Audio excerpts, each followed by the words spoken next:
Ensemble, offrons-leur un monde de sourires. Voilà le message lancé par un opérateur téléphonique à l'attention des enfants autistes. Dans une semaine, une journée mondiale leur sera consacrée, mais leur différence se vit au quotidien.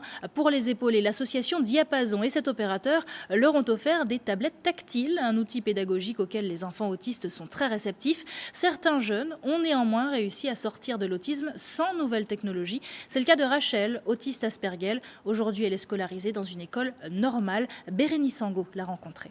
Les autistes ne sont pas des cinglés. Ils peuvent être gentils et aussi normaux comme les autres. Casser l'image de l'enfant autiste qui se cogne la tête contre un mur, voilà le combat de Nicole et de Rachel. Au fond de la chambre, assise sur la chaise, Rachel, collégienne en 4e, c'est une adolescente qui souffre d'autisme, mais cette singularité, Nicole a décidé d'en faire une force et de comprendre sa fille.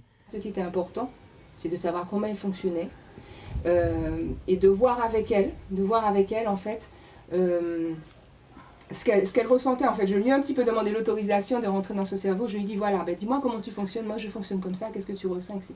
Je me battrai pour qu'elle reste le plus longtemps possible dans le système, puisque de toute façon, aujourd'hui on a vu des autistes architectes. Une différence, celle d'être autiste, mais qui fait aussi leur force, celle de développer des aptitudes. La tablette numérique est l'un des outils devenus, au fur et à mesure, indispensables pour l'épanouissement de l'enfant autiste.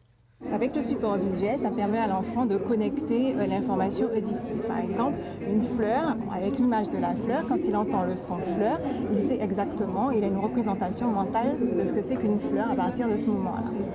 Et c'est pour ça que la Fondation Orange, avec la start-up Auticiel, a regroupé dans un site collaboratif. Dans ces 100 applications, ça permet à ces jeunes de pouvoir développer des apprentissages beaucoup plus facilement, de manière ludique. Capter l'attention d'un enfant autiste, c'est l'une des clés vers l'apprentissage et son développement. Pour cela, de nombreux outils ont fait leurs preuves, comme la relation avec les animaux, mais aussi l'art. Pour Christophe Maire, artiste, mais aussi parrain de l'association Diapason, ces enfants ont une faculté pour l'art. L'enfant autiste vit dans son imaginaire. Il faut lui permettre d'extérioriser cette chose et de se libérer, de pouvoir écrire, inscrire des choses, inscrire sa vie, inscrire sa vision des choses. La plus belle preuve de réussite de ce combat, c'est le premier mot de Rachel. Et puis, au fur et à mesure des années, les résultats scolaires et ses dessins ont prouvé à tous ceux qui voulaient la placer dans un établissement spécialisé qu'ils avaient tout simplement tort.